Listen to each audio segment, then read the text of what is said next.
அடிப்படை அதிமுக தொண்டர்களின் தொடர்பில்லாத லீமா ரோஸ் என்ற மிகப்பெரிய ஒரு லாட்ரி மாஃபியா குடும்பத்திற்கு இவர்களெல்லாம் அடிமைகள். இவர்களெல்லாம் பதவி வெறி பிடித்தவர்கள். பதவி பணம், அதிகாரம், ஆட்சி, இதுதான் நோக்கமே தவிர அடிப்படை தொண்டனுக்கு இதில் எதுவுமே கிடைக்காது. பணம் கிடைக்காது, பதவி கிடைக்காது. ஏரிக்குள்ளே வீடு கட்டுவோம், அப்பார்ட்மெண்ட் கட்டி விற்பான். குளத்துக்குள்ளே அப்பார்ட்மெண்ட் கட்டி விற்பான். நீங்களாம் அதை கண்டுகொள்ளக்கூடாது. உங்களுக்கு பல ஆயிரம் கோடி லஞ்சம் கொடுத்துருவோம். இப்படியான ஒரு கூட்டம் நீங்கள் விஜயோடு பேசி பல கோடி கைமாறியதாக 2 நாளில் செய்தி வருது. போதைப் பொருள் நடமாட்டம்லாம் ரொம்ப குறைஞ்சிருக்கு அப்படின்ற மாதிரி சோஷியல் மீடியாவில் போட்டுக்கிட்டு இருக்கிறாங்க. நீங்கள் பார்த்த வரைக்கும் இந்த மதுவை தாண்டின போதைப் பொருள்கள் நடமாட்டம் ரொம்ப குறைஞ்சிருச்சு அப்படின்னு நினைக்கிறீங்களா? இல்லை, அதெல்லாம் குறையவே குறையாது. நீங்கள் அவரை ப்ரொமோட் பண்ணி முதலமைச்சராக கொண்டு வந்த அதே போலி நிறுவனங்கள், பணத்துக்காக வேலை செய்கிற போலி நிறுவனங்கள் உருவாக்கப்படுகிற செய்தி தான் இது போன்ற செய்திகளை தவிர ஒரு 2 நாளில் 3 நாளில் ஒழிக்கக்கூடிய வஸ்து அல்ல போதை. திராவிட இயக்கம் செய்த தவிர இந்த நடிகர்களே திராவிட இயக்கத்தை இறுதி சுற்றுக்கு கொண்டு வந்து விட்டார்கள். நேயர்களுக்கு வணக்கம். இன்றைய நேர்காணலில் நம்மோடு இணைந்திருக்கிறார் மூத்த பத்திரிகையாளர் திரு பாண்டியன் அவர்கள். வாருங்கள் பேசுவோம். வணக்கம் சார். வணக்கம். சட்டசபை நிகழ்வுகளை நம்ம பார்த்துக்கிட்டே தான் இருக்கிறோம். இதில் பார்த்தீங்க அப்படின்னா முதல்ல அதிமுக இப்படி 2 பிளவுகளாக மீண்டும் பிளவுற்றிருக்கிறது. அதை பற்றி உங்களுடைய கருத்து சார்? இல்லை, அதிமுக பிளவுற்றது என்பதை விட அதிமுகவிலிருந்து வேலுமணி, விஜயபாஸ்கர், சி.வி. சண்முகம் அதிமுகவிலிருந்து வெளியேறி இருக்கிறார்கள். இது அப்படித்தான் எடுத்துக்கணும். ஏன்னா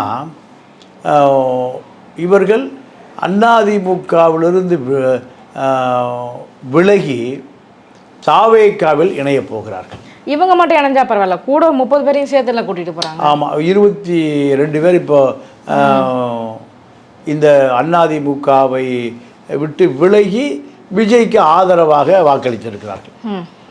அவர்கள் அடிமட்ட தொண்டர்கள் அல்ல, அவர்கள் சட்டமன்ற உறுப்பினர்கள். அதிமுக என்பது இரட்டை இலை, அதிமுக அலுவலகம், இப்படி பல விஷயங்களை கொண்டது தான் அதிமுக. இப்போ ஓபிஎஸ் அதிமுக விட்டு வெளியேறினார். அவர் இப்போ அதிமுக திமுக எம்எல்ஏ ஆகிட்டார்.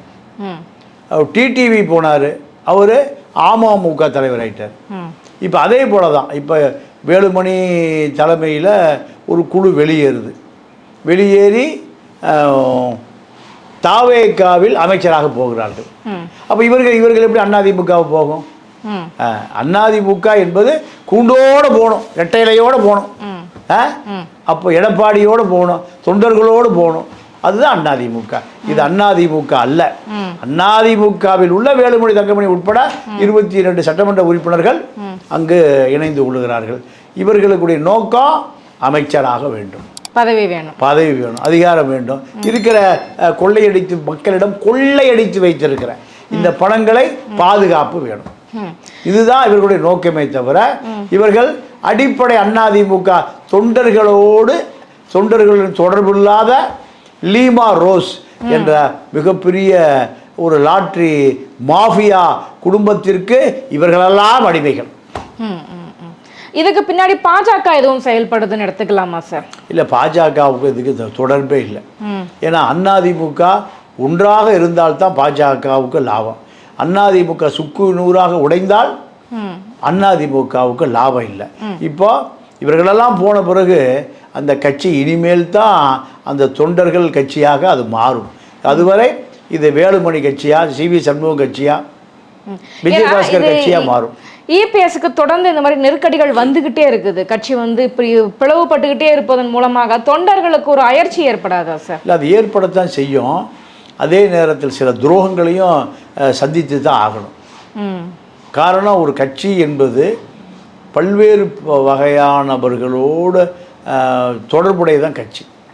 இந்த கட்சியில் லாபம் இல்லைன்னா போயிடுவான், செலவு பண்ண சொன்னால் போயிடுவான், பதவி இல்லைன்னா போயிடுவான், பணம் இல்லைன்னா போயிடுவான்.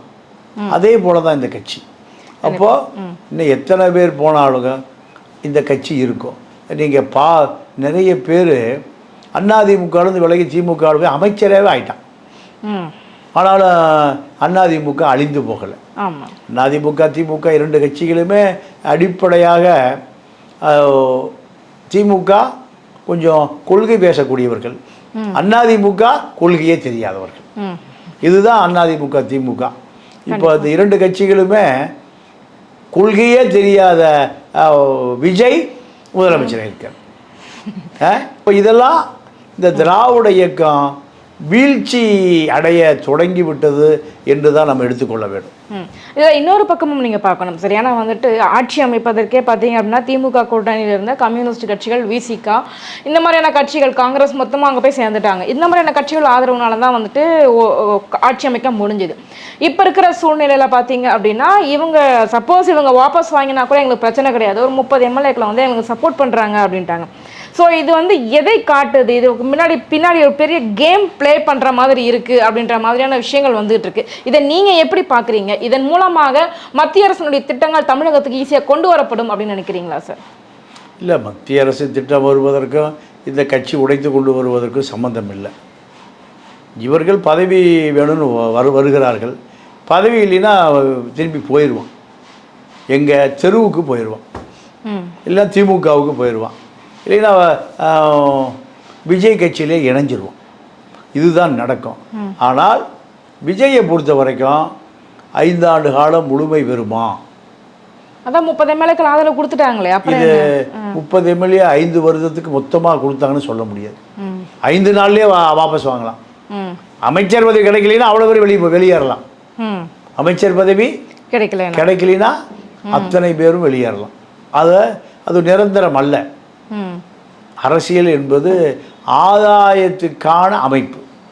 ஆதாயம் இல்லைன்னா அரசியல் விட்டே போயிடுவான், வேற கட்சிக்கு போயிடுவான். அங்கே ஆதாயம் வேற கட்சிக்கு போயிடுவான். இப்படி பல கட்சி மாறிய பல பேரை பார்க்க முடியுது. இப்போ அதே போல தான் இவர்களெல்லாம் பதவி வெறி பிடித்தவர்கள். பதவி பதவி பணம், அதிகாரம், ஆட்சி, இதுதான் நோக்கமே தவிர அடிப்படை தொண்டனுக்கு இதில் எதுவுமே கிடைக்காது. பணம் கிடைக்காது, பதவி கிடைக்காது, எதுவுமே கிடைக்காது. அவன் அந்த கட்சியை 3 தலைமுறையாக காத்துட்டு இருக்கான். ஆனால் இவர்கள் இந்த தலைமுறையிலேயே 100 தலைமுறைக்கு தேவையான சொத்துக்களை சேர்த்து விட்டார்கள், அதிகாரத்தை சேர்த்து விட்டார்கள், ஆஸ்தியை சேர்த்து விட்டார்கள். இதுதான் இவர்களுக்கும் அடிப்படை தொண்டனுக்குமான வித்தியாசம். கண்டிப்பாக சார். 5 ஆண்டு காலம் வந்து தாவேக்கா வந்து நீடித்து நிலைக்குமா அப்படிங்கிற சந்தேகம் எல்லாருக்குமே இருக்குது. ஆனால் அதை வழிநடத்தி கொண்டு போயிடுவார் அப்படின்னு சொல்கிறாங்க விஜய் அவர்கள். அந்த அளவுக்கு விஜய் அவர்களுக்கான கெப்பாசிட்டி எப்படி பார்க்குறீங்க சார்? நீங்கள் 3 நாள்லேயே தெரிஞ்சு போச்சு. அவருடைய ஆலோசகராக ஒரு கிளி ஜோசியரை அஸ்ட்ராலஜி டாக்டர்னு போடுறாரு. அந்த மோசடி நபர், அவர் பல மோசடி வழக்குகளில் சம்பந்தப்பட்டவர். இவரை முதலமைச்சர் அலுவலக அதிகாரியாக போடுறார். எதிர்ப்பு வந்தோடனையும் வாபஸ் வாங்குறார். இது ஒரு முதலமைச்சர் அலுவலகத்துக்கான அழகு இல்லை. முதலமைச்சர் அலுவலகம் என்பது ஒரு தமிழ்நாடு முழுக்க இருக்கக்கூடியவர்களை உத்தரவு இடக்கூடிய ஒரு மையம். அதில் ஒரு கிரிமினல் குற்றவாளியை எப்படி அந்த அதிகார மையத்தில் உட்கார வைக்கலாம்? ஒரு மனைவி மர்மமாக இறந்து போனார், இப்படி பல கதையை அவர் பற்றி சொல்கிறாங்க. இந்த நபரை விஜய் தேர்ந்தெடுத்ததே அவருடைய அரசியல் பக்குவம் இல்லாத தன்மையை காமிக்குது. பிரேமலதா முதல் நாள் சட்டமன்றத்தில் போய் உங்கள் முதலமைச்சர் அலுவலகம் பல மோசடி மன்னர்களால் நிரப்பப்படுமான சந்தேகம் வருது எனக்கு. இப்படி அந்த மாதிரி கேட்கும்போது உடனே அவரை ஏங்க போட்டீங்க, அவரை ரிலீஸ் பண்ணுங்கிறார். அப்போ இது எதை காட்டுதுன்னா பக்குவம் இல்லை, அனுபவம் இல்லை. இந்த சூழல் தான் தாவேக்கா இதை நோக்கித்தான் பயணிக்கும். இரண்டாவது அதிமுக உடைக்கப்பட்டு இரண்டாக பிளக்கப்பட்டது காரணம் தாவேக்கா தான், விஜய் தான், இப்படி கருத்துக்களும் வருது. அப்போ இதையெல்லாம் வைத்து பார்க்கிற பொழுது அனுபவம் இல்லை என்பது வேறு, அதில் சுயநலம் இல்லாமல் இருக்கணும். கண்டிப்பாக அனுபவம் இல்லாமல் ஒரு தப்பை கூட செஞ்சிடலாம், ஆனால் அதை திருத்தி கொள்ளுகிறவன் சரியான நபர். ஆனால் திட்டம் போட்டு தவறை சுயநலமாக செய்கிறவன் அதில் அவன் திருத்தி கொள்ளவே மாட்டான். அதில் தப்பிப்பதற்கு என்ன வழின்னு தான் பார்ப்பான். இப்போ அதுதான் நடந்திருக்கு. இதை தாண்டி வளர பல செய்திகள், அதாவது தமிழ்நாட்டில் இருக்கிற கட்டுமான நிறுவனத்தினுடைய உரிமையாளர்கள்லாம் ஒன்று சேர்ந்து நாங்கள் எதை வேண்டுமானாலும் செய்து கொள்ளுவோம், எந்த தவறை வேண்டுமானாலும் செய்து கொள்ளுவோம், யாரை வேண்டுமானாலும் ஏமாற்றுவோம், ஏரிக்குள்ளே வீடு கட்டுவோம், அப்பார்ட்மெண்ட் கட்டி விற்போம், குளத்துக்குள்ளே அப்பார்ட்மெண்ட் கட்டி விற்போம், நீங்களாம் அதை கண்டுகொள்ளக்கூடாது, உங்களுக்கு பல ஆயிரம் கோடி லஞ்சம் கொடுத்துருவோம். இப்படியான ஒரு கூட்டம் நீங்கள் விஜயோடு பேசி பல கோடி கை மாறியதாக 2 நாளில் செய்தி வருது. இது உண்மையா சார்? இது பொய்யா கூட இருக்கலாம், உண்மையாகவும் இருக்கலாம். சரியா? அப்போ இந்த செய்திகள்லாம் முதலமைச்சர் அலுவலகத்திலிருந்து வருகிறது ஒரு ஆரோக்கியமான பார்வை இல்லை. மது ஆலை அதிபர்களெல்லாம் ஒன்று சேர்ந்து பல ஆயிரம் கோடி கொடுப்பதற்கு பேரம் பேசுவதாகவும் செய்தி வருது. அது பொய்யாகவும் இருக்கலாம், உண்மையாகவும் இருக்கலாம். 717 மதுக்கடைகள் வந்து மூடப்படுறது அப்படிங்கிறது உண்மையில ஒரு வரவேற்கத்தக்க விஷயம் தானே சார்? இது எந்த அளவுக்கு மக்கள் மத்தியில் ஒரு சந்தோஷத்தை ஏற்படுத்தி இருக்கு? அதாவது கோயிலில் மூடியிருக்காங்க, பள்ளிக்கூடத்தில் மூடியிருக்காங்க, பேருந்து நிலையத்தில் மூடியிருக்காங்க, 500 கிலோமீட்டர் தள்ளி திறந்துருக்காங்க. இது எப்படி? நீங்கள் போன அரசாங்கத்தில் இதே போல் ஒரு 1000 கடைகள் மூடப்படுகிறது. எங்கே? பிரதான சாலையில், கிராமத்தில் பிரதான சாலைகளில். சாலையை ஒட்டி இருக்கக்கூடாது, சரிப்பா, மூடியாச்சு. எங்கே அந்த கடை? 500 மீட்டர் தள்ளி கடை திறந்துருக்கு. சாலையிலிருந்து 500 மீட்டர். குடிக்க போகிற 500 மீட்டர் போக மாட்டான், உருண்டே போய் குடிச்சுக்கோ. கடை சாராய கடைகளையே மூடணும், ஆலைகளையே மூடணும். அதுதான் சாராய டாஸ்மார்க்கை மூடுவதற்கு சமம். இங்கே பூட்டி அங்கே திறந்துக்கிறது, இது ஏற்புடையது அல்ல. இப்போ அது போன்ற செயல்கள் தான் இப்போ அரசை சுற்றி சுற்றி வருகிறது. இதுவும் ஆரோக்கியமான பார்வை அல்ல. கண்டிப்பா போதைப் பொருள் நடமாட்டம்லாம் ரொம்ப குறைஞ்சிருக்கு அப்படின்ற மாதிரி சோஷியல் மீடியாவில் போட்டுக்கிட்டு இருக்கிறாங்க. நீங்கள் பார்த்த வரைக்கும் இந்த மதுவை தாண்டின போதைப் பொருட்கள் வந்து நடமாட்டம் ரொம்ப குறைஞ்சிருச்சு அப்படின்னு நினைக்கிறீங்களா? இல்லை, அதெல்லாம் குறையவே குறையாது. நீங்கள் அவரை ப்ரொமோட் பண்ணி முதலமைச்சராக கொண்டு வந்த அதே போலி நிறுவனங்கள், பணத்துக்காக வேலை செய்கிற போலி நிறுவனங்கள் உருவாக்கப்படுகிற செய்தி தான் இது போன்ற செய்திகளை தவிர ஒரு 2 நாளில் 3 நாளில் ஒழிக்கக்கூடிய வஸ்து அல்ல போதை. கண்டிப்பாக நீங்கள் டிஜிபி, ஐஜி, எஸ்பி இவர்களெல்லாம் முழு நேரமாக நேரம் ஒரு 3000 பேரை கைது பண்ணியிருக்கணும். அப்போ தான் ஒழியும். எவ்வளோ பேரை? 3000 பேர். 3 பேரை கூட கைது பண்ணாமல் எல்லாம் ஒழிஞ்சு போச்சுன்னு சோசியல் மீடியாவில் பணத்தை வாங்கி கொண்டு சில தரகர்கள் செய்கிற வேலை சமூகத்துக்கு கேடுதான் விளைவிக்கும். நீங்கள் விஜய்க்காக குழந்தைய கொண்டு செத்து போகிறேங்கிறதே செயற்கையாக உருவாக்கப்பட்டது. இதெல்லாம் எவ்வளவு ஒரு மனிதாபிமாற்ற செயல். அப்படிதான் சொல்லி ஆட்சிக்கே வந்திருக்காங்க, ஆட்சியை பிடிச்சிட்டாங்கல்ல. ஆமாம், ஆட்சியை பிடிச்சிட்டு அப்பாவிகளுடைய உழைப்பை திருடி 41 பேர் அங்கே மரணம் அடைந்தார்கள். இன்று வரை அவர்களுக்கு ஒரு இரங்கல் தீர்மானம் கூட போடலை. அவர்களுக்கு ஒரு இரங்கல் தீர்மானம் கூட போடலை. ஆனால் போலி ஜோசிய மோசடி நபரை முதலமைச்சர் அலுவலகத்துக்கு வேலைக்கு வைக்கிறாங்க. அப்போ இந்த மோசடி நபர்கள் சோதிடக்காரர்களாக, ஜோசியக்காரர்களாக முதலமைச்சர் அலுவலகத்தில் ஒரு அலுவலகமே திறந்து கொடுக்குற விஜய் 41 பேருக்கு இன்று வரை இரங்கல் கூட்டமோ, அஞ்சலி கூட்டமோ அல்லது இரங்கல் தீர்மானமோ இல்லை அவர்களுக்கு அரசு வேலை எந்த செய்தியுமே இல்லை, எந்த செய்தியுமே இல்லை. இது அவருடைய மிகப்பெரிய பின்னடைவை காட்டுகிறது. கண்டிப்பாக பெண்களுக்கு பாதுகாப்பு இல்லை அப்படின்னு சொல்லி தான் வந்துட்டு இந்த எலெக்ஷனில் வந்துட்டு ஓட்டு கேட்டார். பெண்களுடைய நிறைய ஓட்டுகளும் அப்படி தான் விழுந்துச்சு. இப்போ ஆட்சி பொறுப்பேற்றதுலேருந்து உடனே நம்ம சொல்ல முடியாது, ஓரளவுக்கு பெண்களுக்கு பாதுகாப்பு கிடைச்சிருச்சுன்னு நினைக்கிறீங்களா? இல்லை, அதெல்லாம் இப்போ நீங்கள் சொன்னதான் கேள்வி. உடனே எதையும் சொல்ல முடியாது, உடனே எதுவும் சொல்ல முடியாது. இப்போ தான் காவல்துறை அதிகாரிகள்லாம் இப்போ தான் பணி மாற்றம் செய்யப்பட்டிருக்கு. இதெல்லாம் வந்த பிறகு நடைமுறையில் சாத்தியமா என்பதை பொறுத்து தான் நம்ம 1 மாதமோ 2 மாதமோ 3 மாதமோ கழித்து தான் இதில் கருத்து சொல்ல முடியும். ஏன்னா நடக்காத ஒரு விஷயத்தை கற்பனை செய்து இப்படியெல்லாம் நடந்துரும்னு சொல்ல முடியும். கண்டிப்பாக சார். அதே மாதிரி சட்டசபையில் கேட்குற கேள்விகளுக்கு பெரும்பாலும் பார்த்தீங்க அப்படின்னா சோஷியல் மீடியாவில் தான் அவர் பதில் சொல்லிக்கிட்டு இருக்காரு. எக்ஸ் தளத்தில் இன்னைக்கு காலையில் உதயநிதி கேட்ட கேள்விகளுக்குமே பார்த்தீங்கன்னா ட்விட்டரில் தான் போய் பதில் சொல்லிக்கிட்டு இருக்காரு. இது எந்த மாதிரியான அரசியலை காட்டுது? ஏன் ஆன் தி ஸ்பாட்லேயே அவரால் பதில் சொல்ல முடியலையா, தவிர்க்கிறாரா? இல்லை, அவர் நீங்கள் அந்த எக்ஸ்தலத்தில் பதிவு சொல்லுவதற்கு சில உதவியாளர்களை வச்சுருக்கார். ஓகே. இப்போ இவரை பொறுத்த வரைக்கும் இவர் ஒரு கவுன்சிலராக இருந்து சட்டமன்ற தலைவராகி சட்டமன்றத்துக்கு போய் கட்சி தலைவராகி மாவட்ட செயலர் இப்படியெல்லாம் இல்லை. இவரை நேரடியாக முதலமைச்சர் நாற்காலிக்கு வந்துட்டார். இப்படி வந்த பிறகு இவருடைய அரசியல் அறிவு என்பது விசாலமடையலை.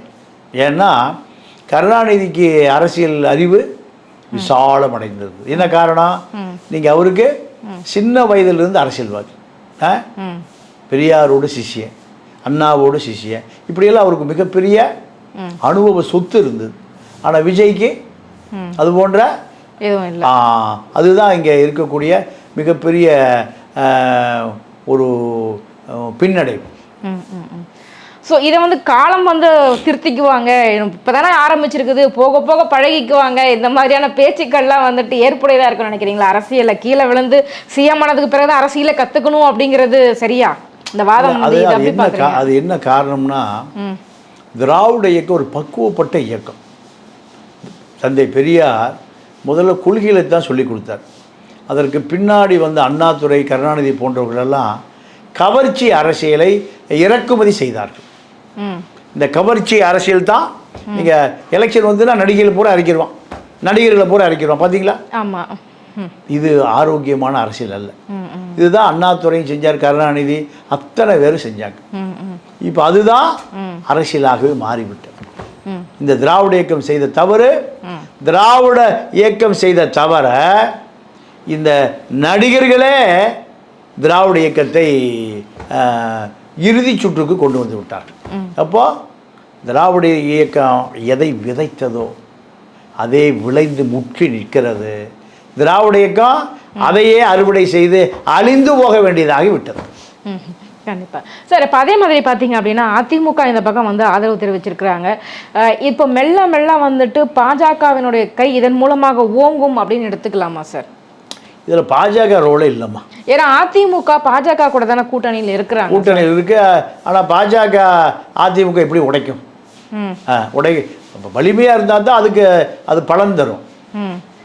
10 பேர் இருந்தால் தான் பாஜகவுக்கு யுத்தம் பண்ண முடியும். 10 பேர் 3 கோஷ்டியாக இருந்தால் அது எப்படி பாஜக யுத்தம் செய்வார்கள்? பாஜகவை மீறி பதவி வெறி பிடித்த இந்த கும்பல், வேலுமணி கும்பல், பதவிக்காக தன்னுடைய சொத்துக்களை காப்பாற்றிக் கொள்வதற்கு இவர்களுக்கெல்லாம் 100 குவாரி இருக்கு. 100 குவாரி இருக்கு. நீங்கள் CV சண்முகம் கனிம வளத்துறை அமைச்சராக இருந்தார். அப்போது 100க்கும் மேற்பட்ட அந்த குவாரிகளுக்கு அனுமதி கொடுத்தார். அப்படி கொடுக்குற பொழுது தானும் பங்குதாரராக இணைத்து கொண்டார்.